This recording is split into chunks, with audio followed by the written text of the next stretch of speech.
There we go. Okie Um, dokie. Lovely. So over to Kat. I think Kat, were you at one point were you a sea search coordinator for the Wildlife Trust? Yeah, that's right. So that was from about 2012 to 2015. And I part-time worked on the Sea Search project and part-time the Intertidal Discovery project, which was, yeah, a really fun time with lots of field work. And since then, I've worked in the National Lobster Hatchery in an educational role, and then in the team I'm currently still in now at the Marine Biological Association. So that's Dan Smales. We call ourselves the beach team, but I don't think anyone else calls us that. But it stands for benthic ecology and environmental change. Um, but yeah, so the kelp people basically at the MBA. Um, and I worked as a research assistant in that role for 7 years before transitioning into a PhD. So I literally sit in the same chair and same desk, but now I'm focusing on my own research instead of helping out the whole team. Oh, Uh, lovely. yeah, and the PhD is sort of hosted at the MBA, but officially administered through Newcastle University. I would like to say thank you very much for having me. And thanks very much to the project funders. Some of the logos are acknowledged there. Um, and talk to you this evening about Kernow's Cryptic Kelp Kingdom. It's a very good, snappy title. I'm afraid it's not mine. Thanks, Wildlife Trust. So I'd like to give you a bit of background on what kelp and kelp forests are and why they're important. Then we'll have a more kind of interactive session in the middle on local kelp species and species ID. And I'll finish with telling you a little bit more about my PhD topic on kelp restoration methods. So, what are kelp? Kelp are large brown seaweeds. In the scientific jargon, they're predominantly in the order Laminariales, and they are distributed globally, covering approximately 1/3 of the world's coastlines throughout all of our temperate, shallow coastal seas. So these individual seaweeds collectively together form extensive marine forests. Um, you could also kind of include the fucoids, so bladder wrack and serrated wrack and egg wrack in that definition of marine forests. And they're really important blue-green habitats. So they create a complex 3D structure, and along with other kind of vegetated marine habitats, including seagrasses and salt marshes, they provide this, yeah, like vital ecosystem, which is cycling carbon and creating habitat and boosting biodiversity. So a nice analogy is that if a seagrass bed is a meadow, then a kelp bed could be considered to be a rainforest in terms of their kind of 3D structure and the habitat provision that they offer. And UK seagrass beds have been shown to have a similar level of biodiversity to the kelp bed systems that we have here as well. So in the southwest, we're pretty lucky. We've got really nice, good water clarity. Um, and you can find kelp, for example, on some of our offshore reefs, or where we've got really nice clear water out in the Scillies, down to up to 30 odd meters. But more generally, kelp forest systems are found up to about 12 meters or so around the southwest. And that's limited only by kind of the water clarity and how far the light can travel through it. So kelp forests are some of the most biodiverse and productive marine habitats on the planet, but are often overlooked because many people don't often see them. And they contribute to delivering, for example, just of their importance, quite a lot of our UN Sustainable Development Goals. So the obvious one is life below water, but also they can support climate action because they're cycling carbon and buffering shorelines from climate-driven storms. They can support zero hunger because of their direct food provision. Some people eat kelp. Also by supporting aquaculture and supporting fisheries by creating a habitat for those species. And so they play this role in global food security.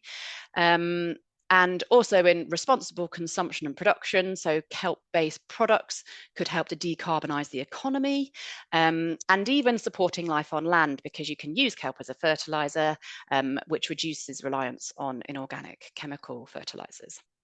So that's just a couple of the examples. So going into a bit more detail about why kelp are important, they provide feeding grounds and shelter for a variety of species. Here we've got some stunning images from Richard Sucksmith of sharks, seals. They also support seabirds when they're foraging there. But they can, as well as the kind of nice, charismatic, big, I would call that sexy megafauna, they also support commercially important species. So crab and lobster, member of the cod family called pollock, black bream, cuttlefish, and they create spawning and nursery grounds. And as well as these kind of big macro scale organisms, they also support a huge variety of what I would refer to as critters. So crabs, lobsters, sea squirts, sponges, bryozoans, lots of really small biodiversity is found particularly in this holdfast structure, which basically is the anchor that attaches the kelp onto the rock. And that it creates another 3D complex structure, which supports these incredibly biodiverse habitats. So another PhD student in our lab, Harry Teagle, found that on one individual kelp holdfast of our most common species, Laminaria hyperborea, the forest kelp, there are 261 species. And between 1,000 and 5,000 individuals can be found just on one single kelp. So those organisms could be directly grazing on the kelp, like the blue-rayed limpet, or just using that complex structure as shelter from predators. Kelp are also extremely productive, so they can grow up to 60 centimeters per day. That's giant kelp. And another PhD student in our group did some work with sugar kelp, so one that we farm and have locally in the kind of more sheltered areas, finding that it grows up, well, between 1 to 2.3 centimeters per day, which is a seasonal thing, peaking in early spring at their maximum growth rate. So they are extremely productive and are among the fastest growing photosynthetic organisms on the planet. A small proportion of that kelp material that's generated as biomass will be grazed on directly in situ, for example, like those blue-rayed limpets. But the vast majority of this is actually cast off and shed as detritus, where it can be exported into other habitats and feeds these habitats. We refer to it in ecology as a trophic subsidy. So it can go into adjacent coastal systems or into deep sea habitats further offshore. And that's another value of kelp, quite beyond the area in which you find the kelp growing, is this trophic subsidy. They also contribute to carbon and to nutrient cycling.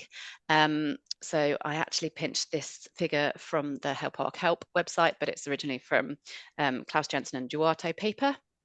So as they photosynthesize, they draw down carbon. And historically, kelp were not included in carbon sort of cycling and sequestration models, because they live on hard rocky habitats where no carbon can be sequestered, because carbon gets sequestered in marine sediments. However, they now realize that because of the vast amount of detritus that's produced and then exported, some small amount of that can actually land in deep offshore, deep seas habitats, and in other areas where it could potentially be sequestered. So there's been a recent kind of rethink of the importance of kelp in terms of carbon. And they're really valuable also for nutrient cycling, and have been used, for example, in salmon farming, where you can seed kelp outside your salmon cage as part of a IMTA, an integrated multi-trophic aquaculture system. And then the kelp mop up some of the excess nutrients that are being slewed out from the salmon farm, and in that way can kind of mitigate some of the impacts of the eutrophication. Um, and they also have a function in coastal protection, although I should qualify that although it's definitely evidence that kelp canopies dampen waves and can reduce coastal erosion, the main species that this has been demonstrated with is giant kelp, which has a floating canopy. So there's currently a Stronger Shores project based in Newcastle, which is investigating whether or not our local species have the same kind of mitigation impact and wave dampening impact. And they directly have an economic value. So does anyone want to like unmic themselves and say if they've eaten kelp? Okay. No, no one does. I would Yeah. propose that. Yeah, exactly. Thanks. Someone directly has. Probably everyone has without really necessarily realizing it. So kelp or the alginates from other seaweeds are used as a kind of vegan gelatin. They're used in ice cream, in toothpaste, in cosmetics, pharmaceuticals, and potentially kelp products have the potential to decarbonize the economy through fairly new under development products like biofuels, bioplastics, and increased use as a fertilizer. So yeah, there's a lot that you can do with them as a direct product, and we have been involved with some recent research with the Cornwall Seaweed Company and with West Country Mussels of Foy looking at seaweed cultivation. However, despite being extremely exciting and valuable, these habitats are also subject to a variety of threats. So I'm afraid this is the doom and gloom slide. Like all marine ecosystems, they're threatened by global warming temperatures in the ocean and also by marine heat waves. So this is the kind of quite famous show your stripes figure. And again, this is a tiny bit out of date now, it's only from last year, but we are living through a time of unprecedented ocean warming and climate change.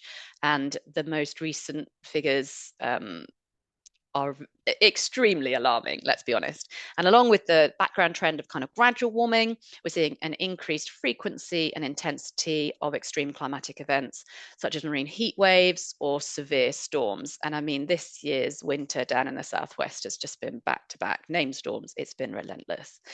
So, as an important foundation species, and as a primary producer, which is drawing down all this carbon and also, providing wave attenuation and biodiversity value, we can potentially mitigate some of these stresses if we look after and conserve our kelp forest habitats.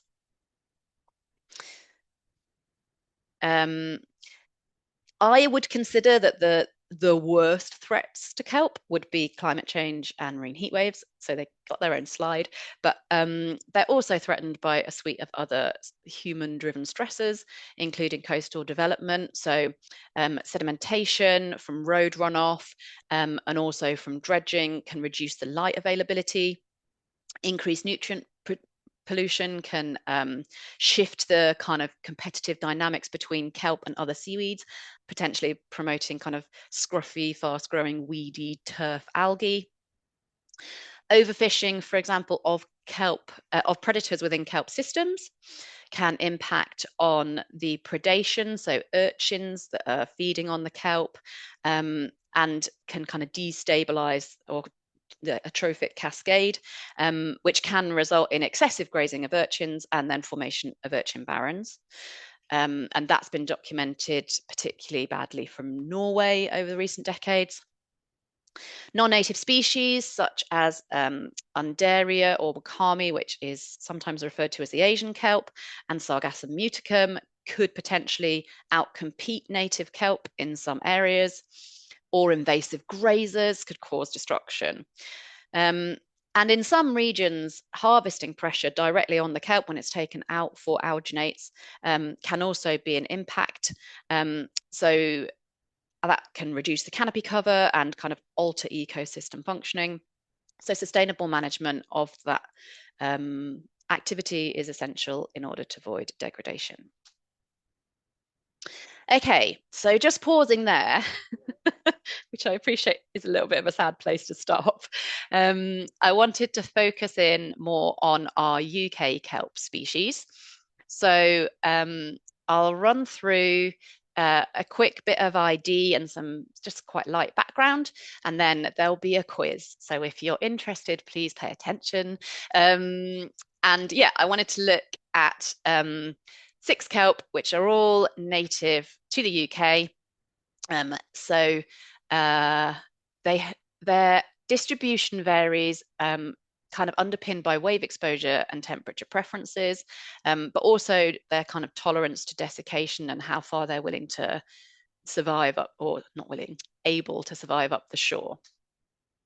So I thought I'd start with the one that you're most likely to have seen from the intertidal. So this is Laminaria digitata, and all of these beautiful green weekly weeds were a lockdown project of my friend Sophie, who was another PhD student here at the MBA. She's now working in Norway. The first one is Laminaria digitata, and it's, yeah, probably the one you would recognize if you're walking down the shore and you see kelp. It might be found in pools, but it's growing on the kind of infralittoral fringe right down the bottom end of the intertidal. And it has a sort of oval in cross-section smooth stipe. The stipe, sorry, is the bit that connects the holdfast to the blade and basically just lifts the kelp blade up into the water column. And this is a digitate kelp. So if you imagine your hand being kind of digits, then that's the general kind of morphological shape. And it has a nice smooth stipe as well. So there will be no epiphytes or anything growing on this species, and can live for a reasonably long time. Like a kind of normal average, I think, is 4 to 6 years. And this is a cold adapted species, which has its kind of southern distribution limit around Brittany in northern France. So the next one is the sugar kelp, Saccharina. It's a different morphology, so it kind of grows almost like a conveyor belt coming straight out from the base of the stipe there. It's got ruffles or kind of little lines of dimples along its margin and along its center. And you might also find this one similar to Laminaria digitata growing in pools. This one is fairly short-lived, kind of 2 or 3 years maximum. And it's generally in the southwest, probably only found in really very sheltered conditions. So we've got some decent sized populations, some of the sheltered patches around Plymouth, around St. Mawes. And it's not that it can't survive in areas where there's more wave energy, it's just that it gets out competed by some of the more successful kelps like Laminaria hyperborea. However, if you go up to places like Scotland, then this is the dominant species that will be there in all of the sea lochs. It has a relatively short stipe, although I've been working with this species and sometimes they can get to like 27 centimeters long. And this is, I think sometimes it's referred to as sea belt, but it's the one that if you dry it out, little white crystals will form on the surface of the kelp. And as well as that's probably a little bit of salt. But this has a really high carbohydrate content.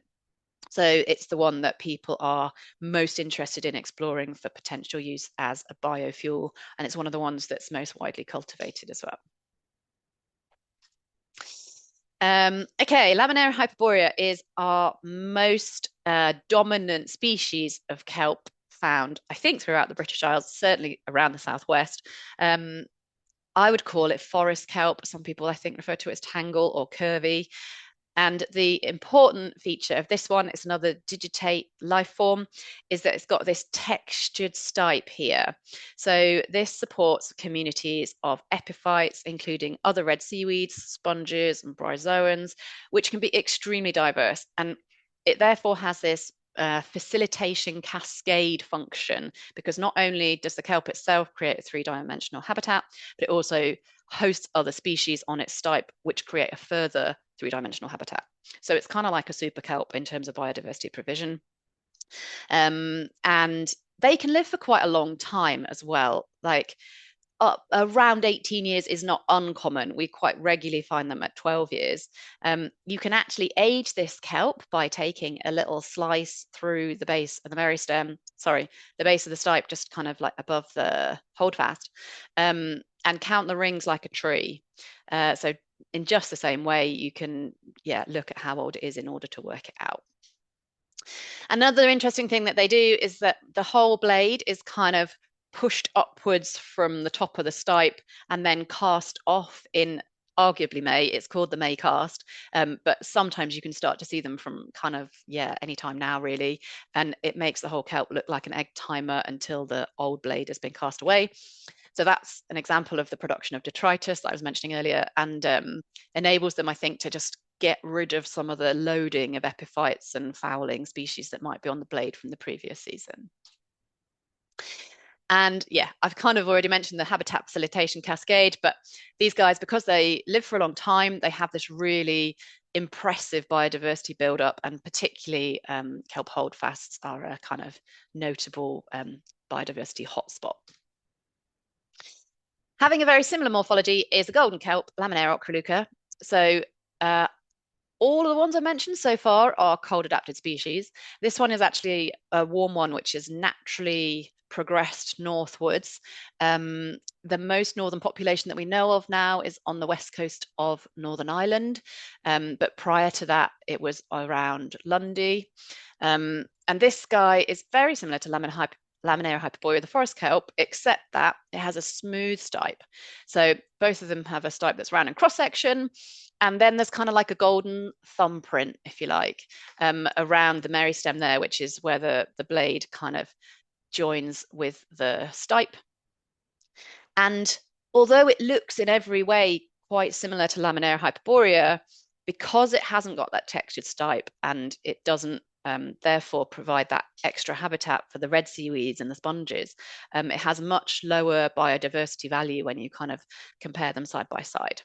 So if, for example, we were to lose Laminaria hyperborea due to warming or a marine heat wave or another stressor, and this one were to take its place, that would have a big impact for ecosystem functioning and habitat provision. Okay, another cold adapted kelp is Dabbleox or Alaria esculenta. Sometimes this one is sold as Atlantic wakame. And we do have some populations still in the southwest, but there's a reasonable amount of evidence now that this species is declining. It has this midrib, and I think it's the first one I've mentioned that has a midrib. So the sugar kelp Saccharina lentissima doesn't have that. It's sort of like the middle of a leaf, if you like. And it also has this kind of almost like a rosette kind of collection of little, this is called the sporophyll, it's the sexy part. And yeah, it's sort of like a little bit of a flower clustered around the middle of the stipe there, just below the start of the blade. And the blade on this one has a nice kind of straight-ish margin. And it only has these sporophyll structures, which are the reproductive structures, which could be confused with, with wakame, which is a non-native species. So just look at them next to each other in Sophie's weekly weed. Wakame has these finger-like projections, but they don't come from the center of the stipe down near the holdfast. They come from the margin of the blade. And Alaria might get a bit raggedy, but it doesn't have those really distinctive kind of like finger-like frills on the blade, even though they do both have a midrib. And these are the sporophylls on Alaria down the bottom here. But Alaria, instead of having those, has like a frilly, ruffled, like a Tudor ruff, down around the base of the stipe there. And that'll be coming out from the stipe where it's kind of flattened and then ruffling out.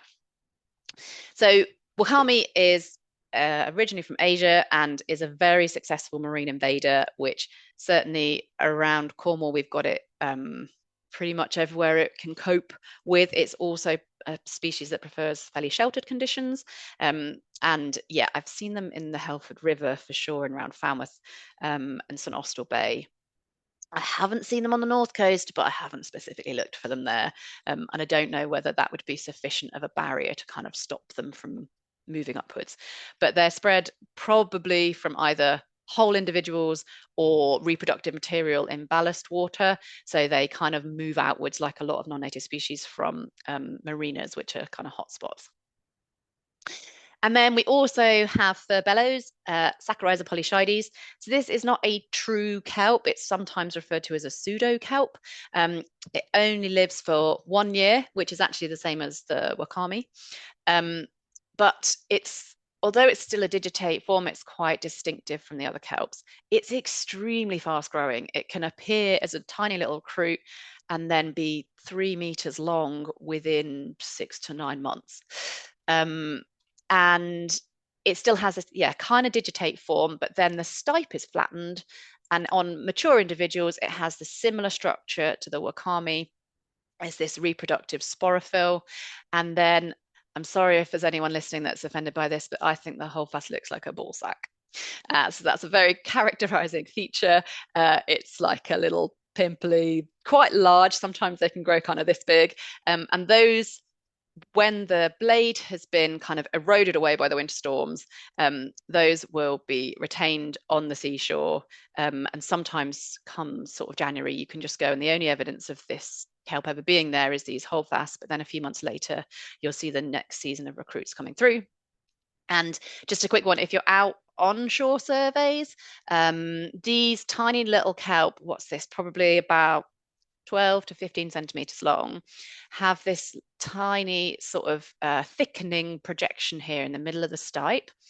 And that will eventually grow outwards and become the holdfast bulb, which will overgrow the original tiny little holdfast inside.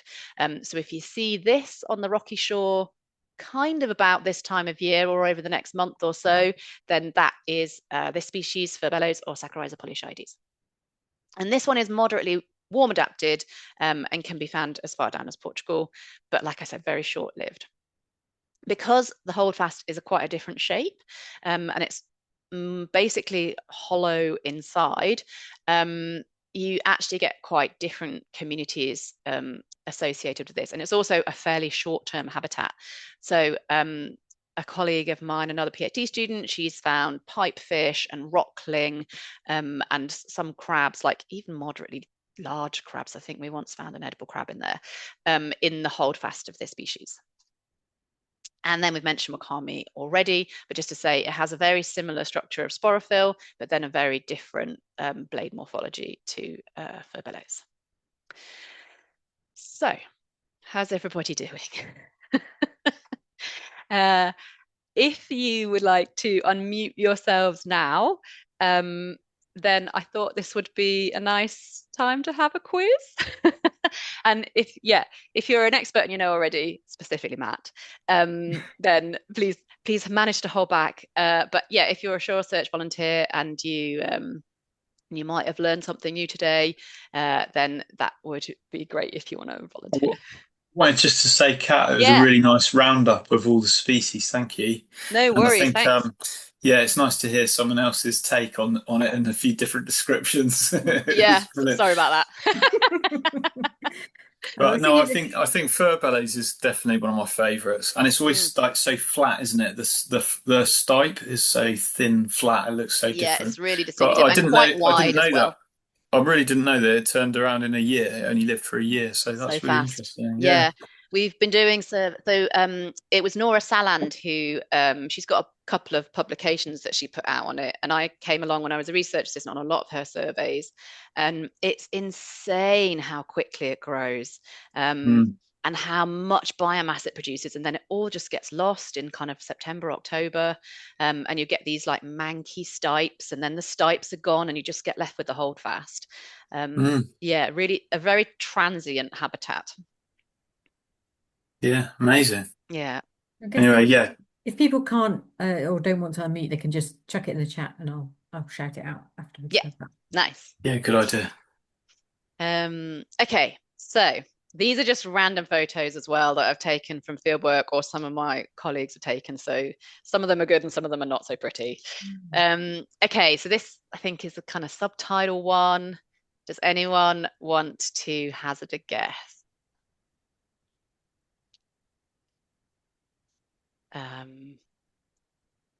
Obviously started off hard because nobody's put anything in the chat at the moment. So if I was looking at this, the first thing I'd be looking at is that it's got a midrib, this kind of like golden stripe in the middle there.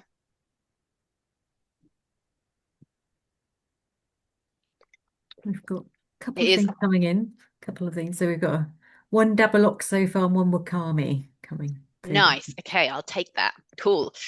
So this one is actually Wakami. It's quite similar looking to Dabbleox, and you see this one coming in. Can you see my mouse? Actually, no, I can't Okay, really. can you see my mouse Oh, now? yes, I Yeah, can. there we go. This one coming in from the left here, like that almost looks sort of more like Dabbleox. It's probably Wakami because it's next to the Wakami and there's a lot of Wakami in this area. But yeah, this is a young Wakami and you can tell because it's got these like finger-like margins or projections coming off the blade, particularly going down towards the base there. And then it's got the midrib there down the middle of the blade. This is actually a small one, so it doesn't have any sporophylls. But again, similar to Furbellows, Wakami, it grows starting from now. There's some like nice big Wakami on the shore already, and it will erode away from the tip, so there'll be just like a ratty tail by sort of May, June, and then the sporophyll remaining, just kind of pumping out spores. In terms of what we see on our rocky reef habitats anyway. They do persist in marinas year round, but yeah. Okay, nice. Thanks everyone. So that's Wakami, Ace. This one. And there are actually two species in this photo. So let's start with these ones kind of in the center of the photo here.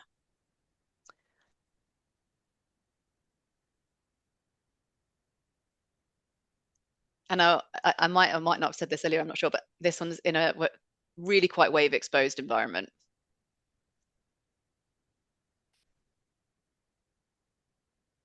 Everybody's being very shy. Go on, have a go. I wasn't sure how well this would Not work like in a one online in format. seven chance of being right with guesswork. So we've got. Wait, I'll give it a few more seconds, see if any more answers come through the chat. If anyone wants to answer about the other species as well, like, yeah, go for it. Those are kind of this one down in the bottom right, this one on the top right, and then these ones here in the center. I think it is quite a hard pitch, this one, Kat, Oh, yeah. because you can't really like see the whole of the blade, can you? And like Yeah. or the hold fast that well. But It's I know it is, but but I think it is a hard picture. Do you want to talk us through, Matt? Yeah, I'm sorry, it is a hard picture. We've got one tangleweed and I'll one probably get it wrong, Dabbleox. won't I? Nice. So yeah, tangleweed, or I would refer to that as Laminaria digitata, sorry, is this one that is kind of flopped down. So if you were coming down the shore in a really wave exposed environment, this is probably what you'd expect to see. And I don't actually think I mentioned this. Maybe I did, maybe I didn't. One of the really important characterizing features about tangleweed, Laminaria digitata, is that its stipe is floppy and you can like bend it in half back on itself. And that's really important because it's in these quite wave energy, like highly dynamic environments. And then the same is true of this one, which is in the center of the picture, and that's Alaria esculenta or Dabbleox. So it's got this midrib down the middle of each one. It is quite hard to see because it's sort of like flopped half in the water. And then it's got this little cluster of, I would say it looks like a little flower, but the sporophyll of these kind of like tiny rounded sort of leaflets down, but just around the base of the stipe there. So yeah, that's the sort of thing you'd find in a really, really wavy habitat. Didn't realize you could get that one in the intertidal like that, or low, low intertidal. Yeah, we found Alaria at Porth Kernow actually in pools, a I was surprisingly just long way about to up the say that. shore. And Yeah, Porth Chapel, right next to Porth Kernow, like around the corner to the west, yeah, there's a okay. load of it on the rocks there. Yeah, But that, like, literally, there's hardly any places where you see it yeah. now.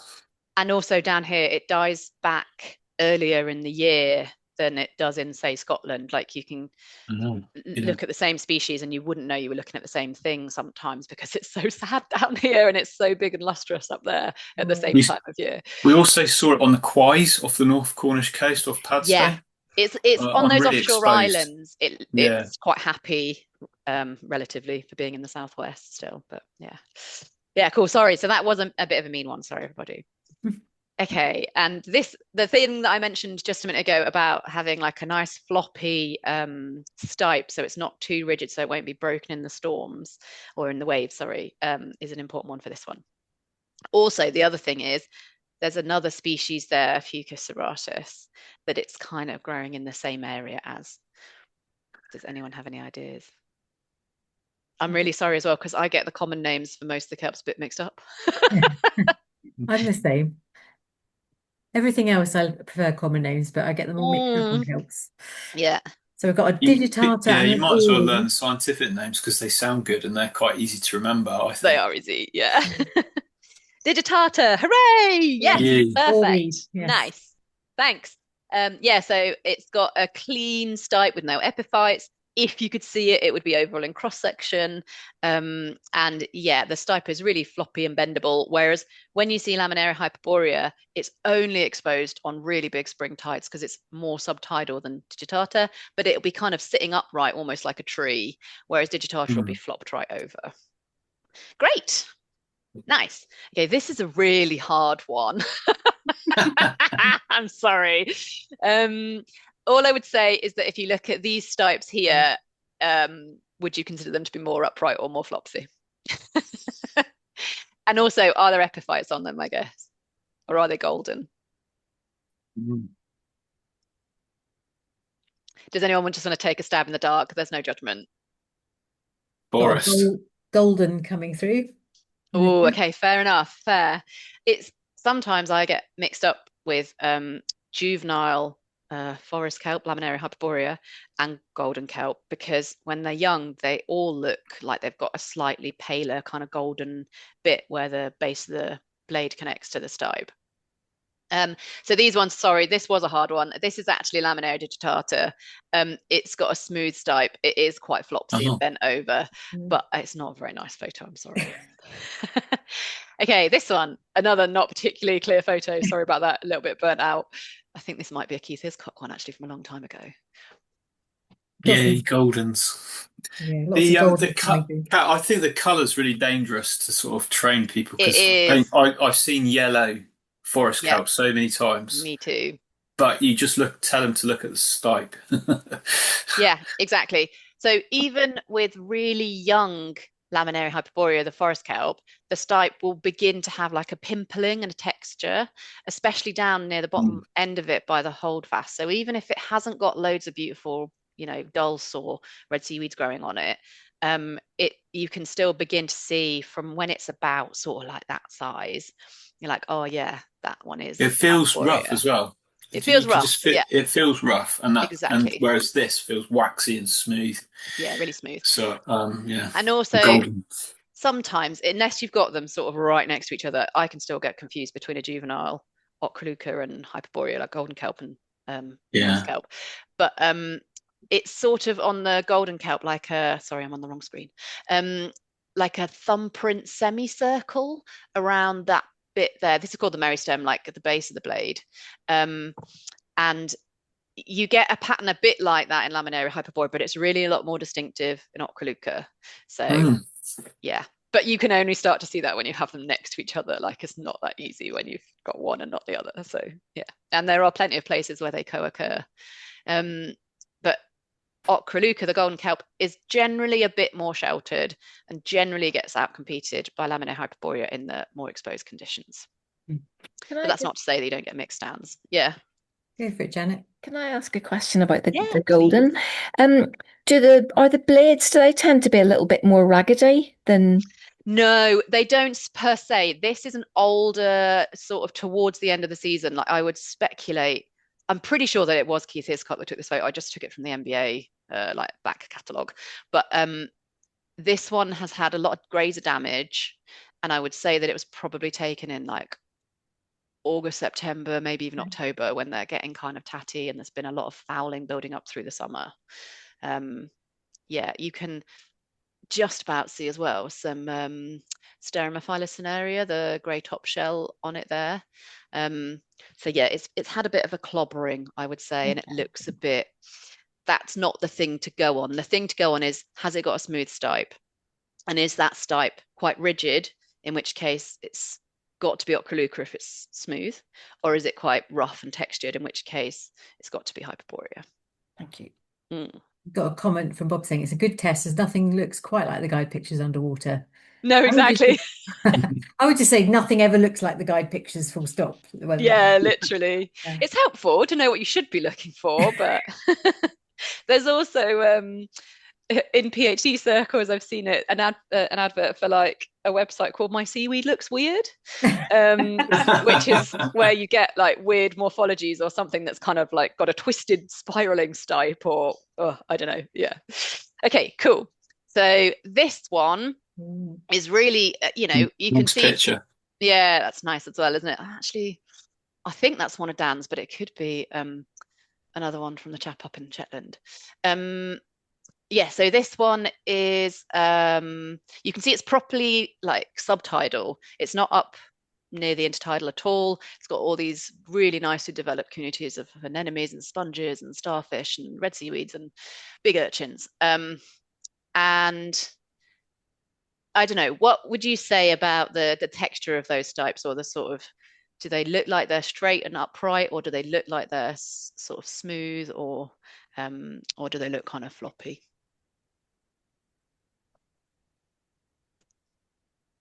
No one's feeling brave. No one's writing in the chat either. Janet said upright. Yeah, perfect. Nice.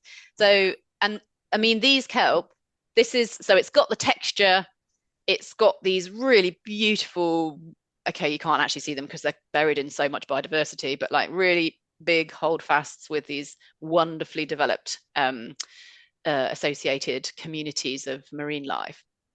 And it's got a few red seaweeds on the stipe of this one and a few bryozoans on the stipe of this one, but you can also see that it's nice and textured. So yeah, that's definitely Laminaria hyperborea, the forest kelp. And it's, yeah, pretty rigid. And if you could see its cross-section, it would be round in cross-section. If you were mean and you wanted to chop it off, you could count the age rings and it would probably be easily 6 years, but like a nice big one could be, 12 or even 18. Proper job kelp. Proper kelp. And this is the one that we find forming extensive kelp forest habitats and providing the best sort of biodiversity, really, in terms of its function. Yeah. Nice. But you also have to, unless it's a really big spring, you would have to go snorkeling or diving to find that one. Sometimes you find them on the really good springs, but okay. There's a few more. Is everyone okay with this? Like, could you give Bex a thumbs, or, if anyone's getting bored, we can just skip. They haven't all left. That's okay, good. Okay. So this one is late summer, maybe autumn, or even early winter photo. You can see the Hymanthalia there is all little tiny buttons with not much of the reproductive straps coming out. And this is a flattened stipe, which has been broken off, no blade left, a really nicely developed, roughly sporophyll, and then a pimply bulb of a holdfast. Does anybody know what it is? There's also a bit of a manky piece of stipe there in the background of another one. Lots of furbelows appearing in the chat. Hooray! Excellent. Nice. Well done. Okay, so this one's actually also really hard. But if I tell you that this one here on the left has no frilly little fingers around the base of its blade, it's just kind of smooth. Does anyone know what that one is? No frills. No frills. Is the edge of the blade like straight? The edge is straight, basically. Yeah, okay. I think that might even be the edge of it there. It's sort of folded under itself and then back out again. That straight line there. I know it is. In that case, see if anyone in the chat knows. Is there some furbelows next to it? Is that another one that's just hiding its mid-stem? Ooh, good question. Yeah, so Bob and Janet have both identified the one next to the one with the midrib. Hooray! Okay, nice. So So this, go on. yeah, so they did sugar kelp, and you can see Perfect. it's all sort of I always think it's a bit like crepe paper. It's quite Yeah, sort it's of got the little dimples. dimpled, but it doesn't have a midrib. Yeah, and So then they were along right. this, they're perfect. Yeah, well done. Thank you. Along this edge here, you can see kind of ruffle one and then ruffle two, and then yeah, and then a few more Yeah, free bits down the edge. wavy edge. Yeah. Yeah. So this is a really weird picture. It's from Porthcerris, where a sheltered species, sugar kelp, is growing right next to a really exposed species, Alaria esculenta. Yeah. And I was just like, what on earth is happening? So I got excited and took some photos. Um, but yeah, you wouldn't normally find those growing together, but you can. And this one is, yeah, Alaria because it's got the midrib and it's not wakame with the little kind of frilly margins down the blade. Cool. This one's actually, I'm not even going to worry you, but basically it's really hard to see here, but this is Ocraluca. It's got a straight, quite rigid stipe. You can tell from the way it's sticking up. It's round in cross section and it's smooth. But yeah, that's a hard one, sorry. And then we're getting near the end. Anyone want to go for this one? It's quite similar to the other photo. It's got lots of nice red epiphytes or bryozoans and hydroids growing on those stipes. Yeah, people were getting the right answer. Perfect. Nice. Forest Laminaria kelp. hyperborea, forest kelp. Yeah. Cool. And then again, this is quite a weird angle. So it's sort of just looking down at fairly low tide. But this flat and really wide stipe would give this one away. And this is how much they can grow by kind of August or July time. It's quite good actually because when you're snorkeling or swimming over a kelp forest, it's good to try to identify things without seeing the holdfast, and that one you can just by the shape of the stipes, can't you? So this is a digitate kelp with a flattened stipe, and it's the only one. So does anybody know? Yeah, yeah, we got the right answer. Nice, thank you, well done. And we've got a little bit of cheeky sargassum growing around the top right-hand side of that one as well. Cool. And this one, so it's got red epiphytes and sponges, and it's really straight. Yeah, they're nice, aren't they? And then there's a nice little juvenile one kind of growing in the understory there.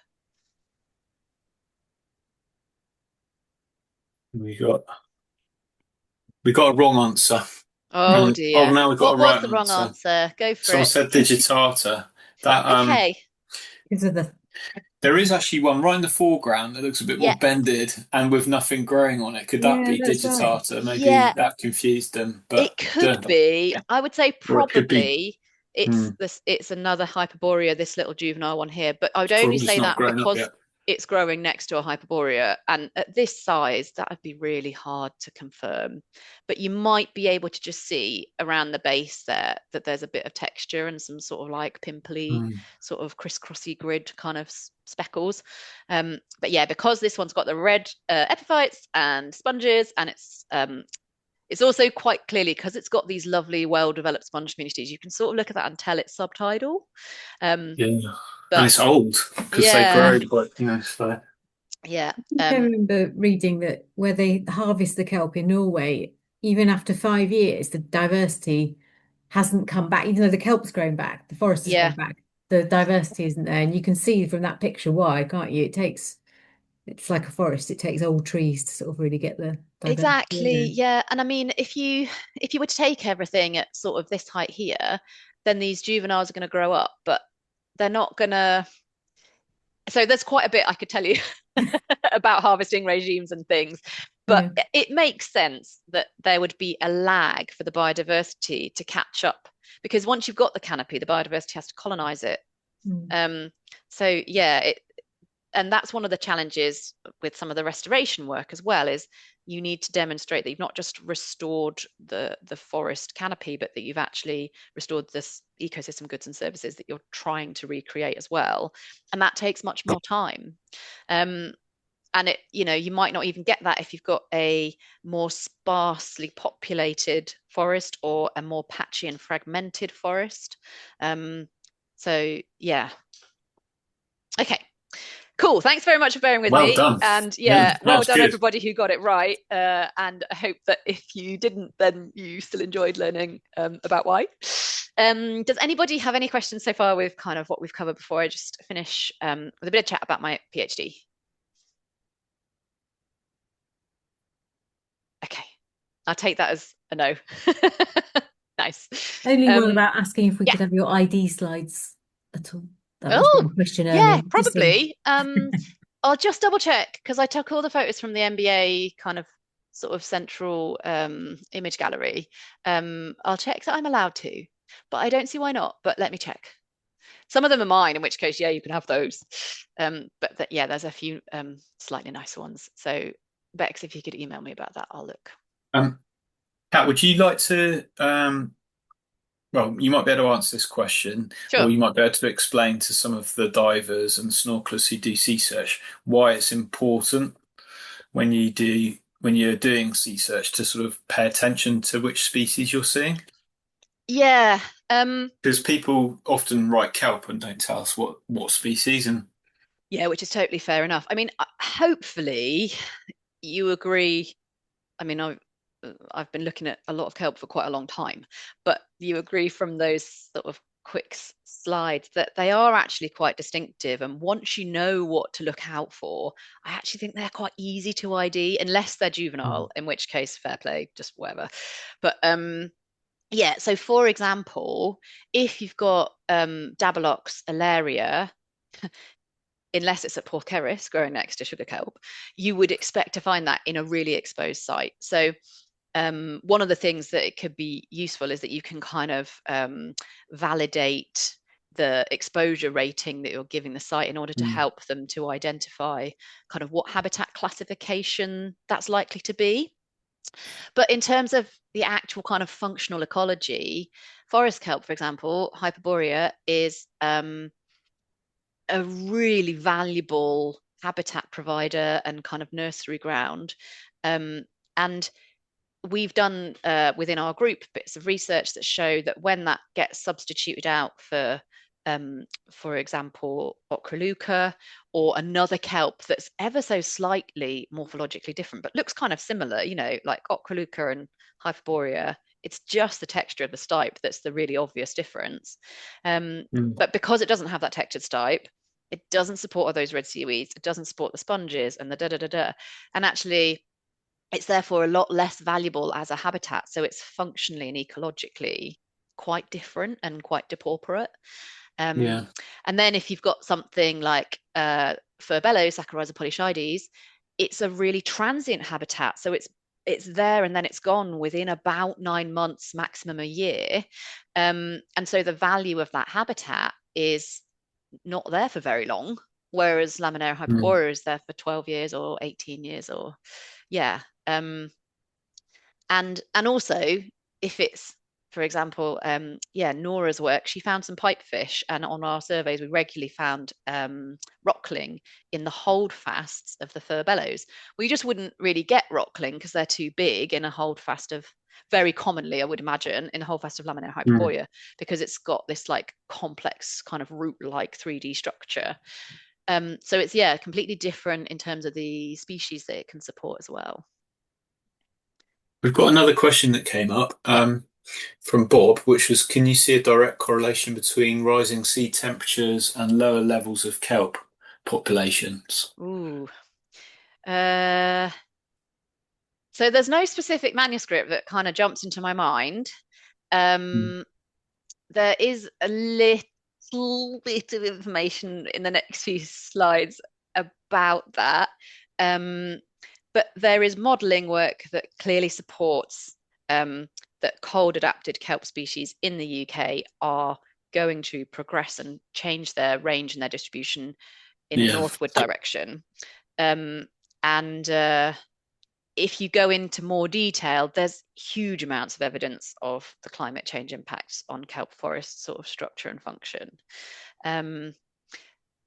It's difficult because in the UK, we haven't lost extensive areas of kelp forest, but we have got loads of evidence of these things like species substitution. So the golden kelp is kind of progressing further northwards and extending its range because that's a warm adapted species. And further down into Europe, they've kind of lost Hyperborea, then they've lost digitata, these two colder kelps, and they've only got Saccharisa polyschides furbelows remaining, which, like I said, has a hugely different sort of ecological function.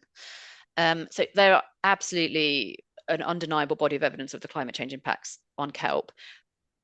But I don't have a nice map that shows exactly where all the kelp has been lost and that it was probably due to climate change. That's I guess that because global. we're like in the south coast of England has got warmer sea temperatures than other parts of the British Isles, so Yeah. you're likely to see changes along that south coast first, aren't you? Yeah, exactly. So actually, hold that thought, and I will show you in my next few Right. slides the work of, again, actually Nora Saland. Sorry, my PhD topic is about developing kelp restoration methods for the UK. And normally I start by saying that we don't exactly need broad scale active restoration in the UK yet, because we haven't lost huge and extensive areas of kelp habitat. So just going into the kind of global status of kelp, we are, if you look at it across the board, losing approximately 2% of our kelp forest ecosystems every year. However, it's not a clear picture. It's nuanced. Some species are actually increasing in abundance. Some are just moving in their distribution. Some can't move in their distribution because they're hitting sort of biogeographical barriers. But in some regions, there have been complete loss or, over 90% loss of kelp forest habitats.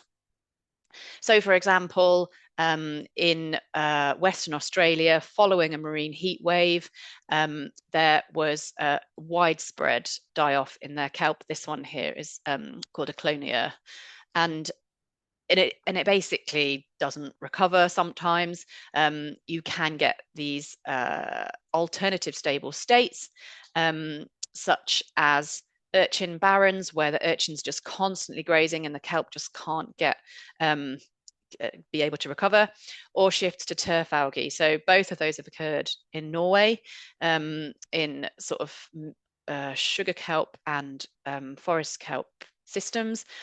And the turf algae, they think, is probably also driven by increases in eutrophication as well as temperature, because they thrive in like nutrient-rich manky environments. And the turf algae means that the kelp holdfasts can't actually get an attachment onto the underlying rock, so they continue to be dominant, and then the kelp kind of is prevented from recovering. And along with the loss of these marine forest habitats, there's a corresponding loss of ecosystem services, like all those benefits I mentioned at the beginning of the talk. In the UK, we haven't had an extensive, widespread loss of kelp habitat, and therefore we generally say that kelp populations here appear broadly stable. However, there have been areas of local loss. So one example is in Durham, where they were dumping coal mine waste on the coast. It was just an absolute ecological disaster. And since they did a really big cleanup, there appears to have been a reasonably good natural recovery of the kelp forest in those areas. They've done an amazing job. And then also in Sussex, where everyone is probably familiar, I would imagine, with the Help Our Kelp campaign that was backed by David Attenborough and kind of precipitated that into a fisheries bylaw, which has banned trawling within a fairly large area of the coast. And they think the original driver of loss of that kelp was a large storm, or quite relentless storms in the mid-80s, combined with an intensification of trawling, which was kind of stirring up the mobile sediments and causing the reduction in water clarity. It's also, there's some new research by a lady called Maddie at the University of Exeter looking at historic evidence, which suggests that it could also have been connected to marine heat waves, where there was a series of them kind of back to back. So there's a possible climate change impact from that as well. And these losses often impact ecological function. However, because in the UK we haven't really lost that much kelp, we're sort of lagging behind in terms of developing restoration capacity because it's just not a priority. But we do have a strong body of evidence of the warning signs, such as species substitutions or species range shifts. And the environmental climate-driven stresses such as storms, marine heat waves, and general warming are all predicted to intensify and increase in frequency. So it's a time. Oh, and also there's a lot of evidence from kelp restoration kind of internationally that if you take action early before extensive loss or before complete like fragmentation of the habitat, then it's likely to be more successful and it's also likely to be cheaper. So it seems timely to be developing restoration capacity for the UK as a precautionary approach in order to promote resilience and recovery. So this work by Nora Saland, who was a PhD student with us and is now working over in Canada, was a resurvey of 34 sites from the southwest for which there was historical field observational data of kelp. And the historical surveys were done between the 40s and 2012, and then Nora revisited those sites between 2021 and 2023. And she looked at basically those seven species that I mentioned earlier. And she concluded that there was no widespread loss of all of the kelp. However, there was an increase in the sort of more warm adapted species, so furbelows and golden kelp, and a decline in some of the more cold adapted species, such as sugar kelp and Dabilox or Alaria. But again, this pattern wasn't consistent across all sites. In some areas, it was the opposite pattern to the overall trend for the whole of the southwest. So there is a lot of nuance to this, but any change in sort of species which are characterizing the kelp forest is going to have ecological impacts for function and for resilience and for ecosystem service provision. So yeah, this is just one of the graphs from Nora's paper, which has almost been published. It's been accepted and it's going through revisions now, showing so she used the SAC4 scale because that was what the historical data had used and she wanted to be comparable, showing increases here with furbelows and decreases for sugar kelp and Alaria. Oh, and also naughty old wakame apparently is also on the rise. So because of these impacts, which UK kind of kelp research is sort of behind a little bit globally, in the States and in Australasia, they've been having quite a good level of research attention since maybe even the 60s, but we're kind of still playing catch up a little bit. But internationally, due to the importance of kelp and these alarming rates of loss of up to 2% globally every year, there has been some attention on developing restoration methods. We can call active restoration, passive restoration, improving the environmental conditions so that the kelp should hopefully naturally recruit back in and recover without kind of physically meddling with the kelp itself by transplanting it or by planting it out. So that relies on natural recovery and recruitment back into the area. However, this is limited by fairly small dispersal distances naturally in most kelp of only up to a few hundred meters. So the spores swim like crazy, but they settle out from the water column fairly quickly. And so the goal of any restoration is to reforest the area with the hope that then the lost ecosystem services will be recovered. But I really cannot stress enough at this point, despite the fact that my PhD is funded to develop basically active restoration methods for the UK, prevention is better than cure. Conservation will be more effective than letting things get really bad. So if you had money to spend on looking after a kelp forest, it would be better to spend that on good management and good conservation rather than wait till things are bad, because restoration is just super expensive, especially active restoration. So we have various challenges to restoration, including legislative barriers, but the main one is scale and cost, because the scale of most restoration activity is quite research level still, and managing to upscale that to be representative of the extent of declines in a lot of regions is just insanely expensive. Just to quickly run down some of the methods that have been used elsewhere. So active restoration methods have included, the most successful example that I can think of is crayweed, which is this, it's actually a bit like a fucus, similar to sort of fucus serratus or one of those. And they had lost it from Sydney Harbour due to poor water quality, sewage and urban runoff, kind of just really reducing the quality of the water there. So they cleaned that up. And that's the most important thing that they did first, which could be considered a passive method. They got rid of the original driver of loss. And then they spent loads of money and lots of volunteer dive teams on getting these little, they call them crayweed, and planting them into these plastic mesh mats, which they then bolted down into the rock in these fairly wave exposed environments. But quite soon after, within a kind of season, they noticed natural recruitment, because what had actually happened is these plants were so stressed out that they panicked and started reproducing. And so there was little new recruits called craybees, which were found on all of the boulders kind of surrounding them. And those populations, that was quite some time ago, like a couple of decades nearly, and those populations are now appearing to be self-sustaining.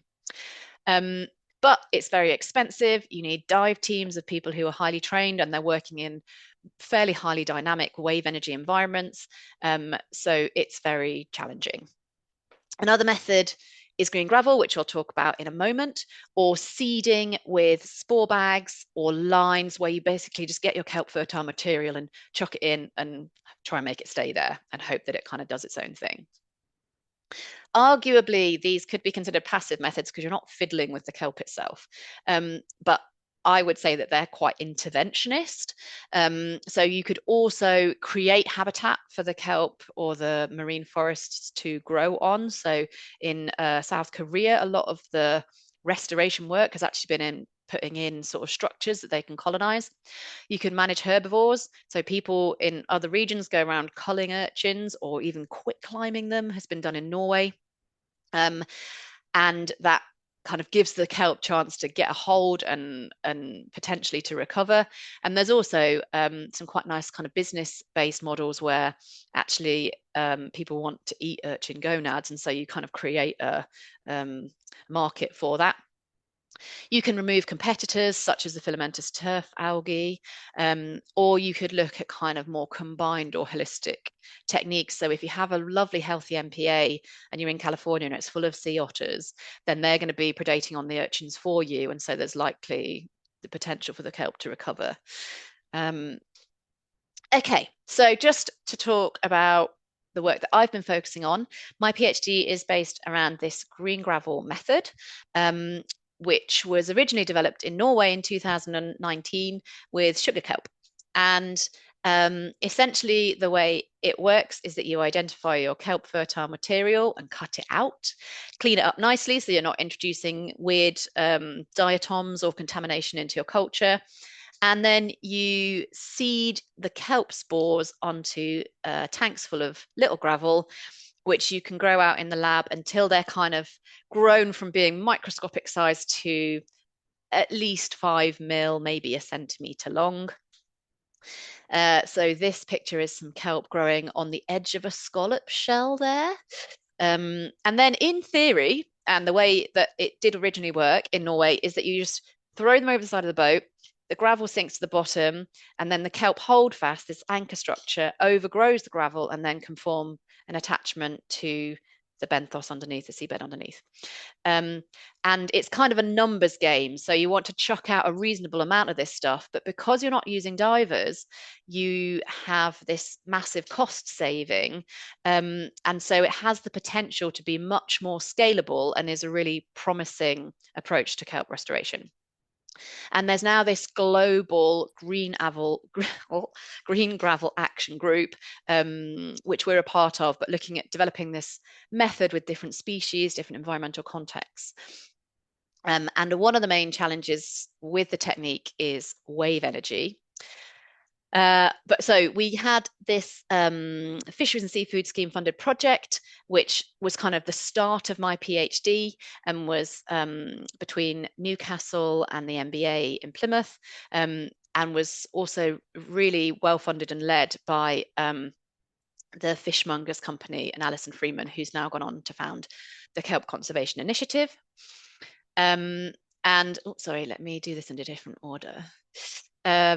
Sorry. So we started off by trying to test this method with various different aquarium conditions, so light levels and levels of nutrients, to try and find out if we can do this in the most basic way possible with like a kind of kitchen garden sort of approach without needing to throw lots of expensive chemicals at it and stuff that you might use in a lab setting or if you were kind of in a kelp hatchery. But if this is something that's going to work for conservation and restoration, we want it to be sort of shipped out to communities and something that can be as low tech as possible. And we also tested it with several different UK stone types to reflect the underlying geology, and looked at the kelp size, density, and attachment strength, as well as whether or not we had high levels of contamination in our kind of quite basic systems with no chemicals. So basically, this isn't out yet, but kelp are not particularly fussy and will grow on a wide variety of UK stone types. And we also found that they will successfully, happily settle on these scallop shells, which has a potential to be a nice kind of circular economy win, because scallop shells are a waste product of the seafood industry and they have to pay a lot of money to send them into landfill. So if they could be used as a restoration substrate, then that would be really great. Probably that's unlikely to happen in the UK because you wouldn't get an MMO license to put scallops back in the sea. But yeah, that's another problem. And the next thing that we would like to do would be, we did some tiny pilot trials where we outplanted some gravel and basically it all got swept away. So we'd like to look at seeding slightly larger sizes of substrate like cobbles or boulders, or maybe wrapping some seeded twine around boulders. It'd be really great if we could be using biodegradable twine, and then looking at how well that is retained and how successful if we outplant them along a natural wave exposure gradient. So that's something that we may or may not get around to within the time frame of my PhD.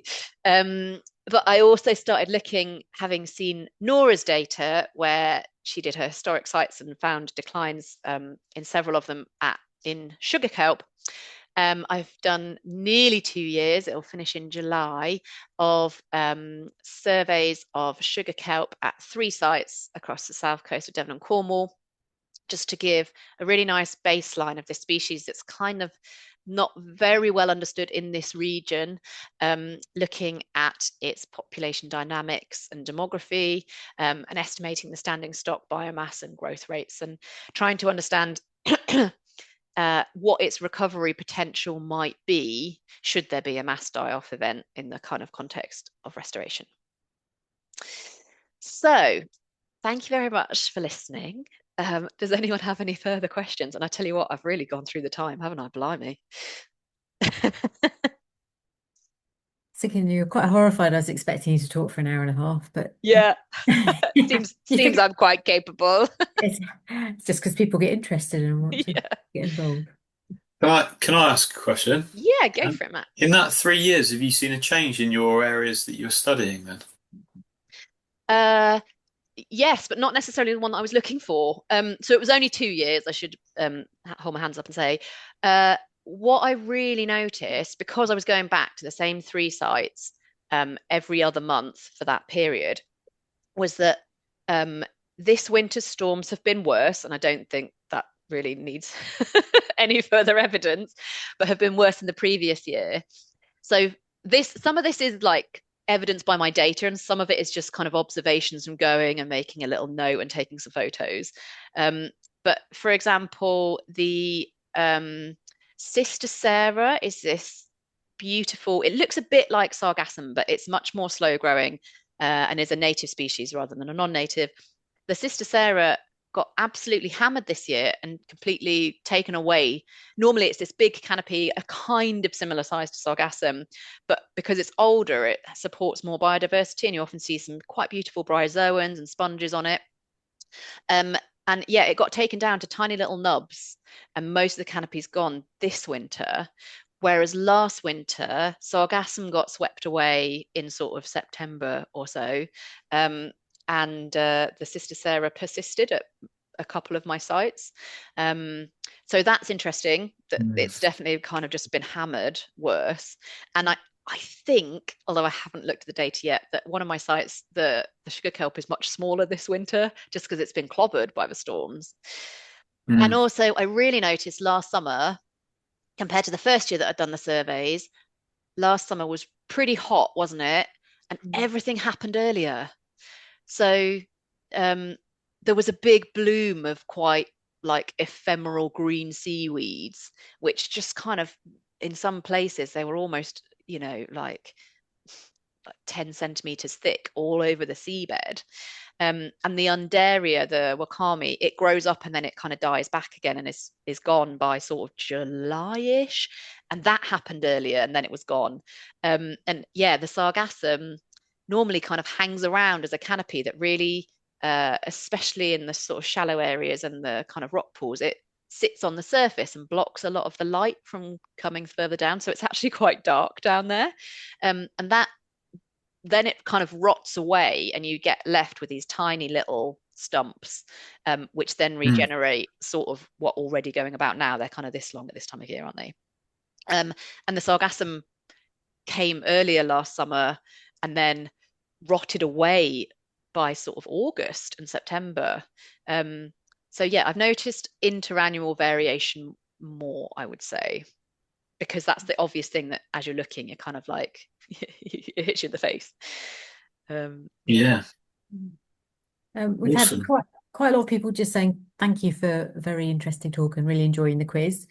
Charlie, got a question from Charlie, who's just saying, hi Charlie. I don't know if you want to unmute Charlie, or you can't, can you? Is sedimentation of substrate a barrier to natural regeneration of kelp by inhibiting settlement? Which I'm guessing after this winter, that's a serious question because we've had so much runoff and sediment in our coastal waters, haven't we? Yeah, it absolutely is. It's a physical barrier to them settling. So they think that that's one of the problems that they had in Sussex was that the storms initiated it, but then trawling was kind of mobilizing all these sediments. So it's just kind of coating everything in a veneer of silt. And generally, kelps aren't that happy with too much sand scour either, although there are exceptions. And at one of my sites at Lew at Hannaford, it's periodically just completely inundated by like 10, 15 centimeters of sand, and some of the kelp seems fine with that. But yeah, it's definitely, sedimentation is a bad thing for kelp. And then Janet, you were just, I mean, it wasn't really a question, but you were just sharing some work from one of your volunteers. So we've got a team of folks on here that I don't know if I'm doing this the right way. Is it Seagrass and Kelp or Kelp and Seagrass Action Group? Seagrass and Kelp, that way around. Action Seagrass. Nice. Hello. Yeah, so she was working up in northwest of the States, up in the sort of Pacific, and they lost, I think she said 80% of their kelp in a marine heat wave, and then that meant that the urchin population just went mad. And it just completely destroyed it. So they were doing a lot of work there on different ways to restore it. And the bit she was working on was they were trying to store the spores, because she said that they think they can be kept for up to 10 years. And until the conditions improved and they could then release them, like when the urchins had been dealt with.